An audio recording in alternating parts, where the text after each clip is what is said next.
नमस्कार, माझं नाव धर्मेंद्र कृष्णाजी फुंडे, राहणार माळेगाव जोगा. मी सध्या ग्रामपंचायत सरपंच आहे. आज शासनाने होऊ घातलेले आमच्या ते 8-9 गावामध्ये जो प्रकल्प उभारित आहे, त्या प्रकल्पामध्ये आजूबाजूच्या गावापेक्षा आमच्या गावामध्ये जे सुपीक जमीन आहे, ती सुपीक जमिनी शासनाला देण्यात, या प्रकल्पाला DNA प्रकल्पाला देण्यास माझा व माझ्या गाववासियांचा तीव्र विरोध आहे. वेळप्रसंगी या विरोधाचं रूपांतर मोठ्या आंदोलनात जरी झालं तरी माझ्या गाववासियाची पूर्ण सहमती आहे आणि आम्ही या प्रकल्पाला 1 एकर का 1 इंचही जागा देण्यास तयार नाही आहे आणि शासनाने आमच्यावर बळजबरी करू नये.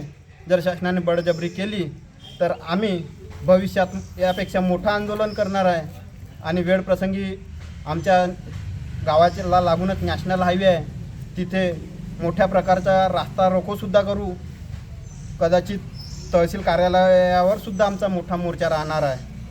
म्हणून जर शासनाला उद्योगच करायचे आहे तर जिथे पडीत जमिनी आहे, आमच्या आमदार महोदया साहेबांच्या 300 एकरच्या जवळपास जमीन MIDCला लागून आहे, ती पडीत आहे, तिथेसुद्धा तुम्ही प्रकल्प उभारू शकता. तिथे भागीमारी MIDCच्या अजून तुमच्या शासनानं पूर्ण प्रोजेक्ट तयार केलेले नाही, तिथं जागा खाली आहे. ती हायवे काठानं काही जागा तिथे तुम्ही प्रकल्प उभारित करा. आमच्या शेतकऱ्यांना तुम्ही आमच्या जमिनी घेऊन आम्हाला बेरोजगार करण्याचा प्रयत्न करत आहे आणि ह्या मोठमोठ्या ज्या तुमच्या अफवा आहे, आम्ही 50,000 नोकऱ्या देऊ, 60,000 देऊ, लाख देऊ, आम्हाला तुमच्या नोकऱ्याची भीक नको. आम्हाला फक्त आमची जमीन, हक्काची जमीन पाहिजे, ज्या जमिनीवर आमचे आजोबा पंजोबा, आम्ही भविष्यात आमची नवीन पिढी तिच्यावर उदरनिर्वाह करत होती, पुढेही उदरनिर्वाह करणार आहे. आमच्या भविष्याचा प्रश्न, आमच्या पुढच्या पिढीचा प्रश्न उद्भवणार आहे.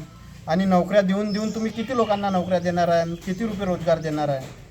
कदाचित या रोजगारानं भविष्यात पोट भरते नाही भरत, ह्या सर्व गोष्टी आमच्या याच्यावर येणारा जीवनावर परिणाम करणार आहे. म्हणून हात जोडून मी कळकळीची विनंती करतो शासनाला की आमच्या इथे होऊ घातलेला प्रकल्प, तो प्रकल्प तुम्ही नामंजूर करून आमच्या सुपीक जमिनी, आमच्या बागायती जमिनी तशाच राहू द्याव्या आणि जे तुमचे सर्वेत घोड केले आहे त्या घोडाचा सुद्धा आम्हाला तीव्र विरोध आहे. आमच्या इथे सिंचित 100% जमिनीच्या जवळजवळ सिंचित आहे. तुम्ही काही जमिनी आमच्या असिंचित दाखवल्या आहे. कोणा मोठमोठे संत्र्याचे बागा आहे, फळबाग आहे, सब्जी भाजीचे व्यवसाय चालतात, सब्जी भाजी उत्पादित करतात आमचा शेतकरी.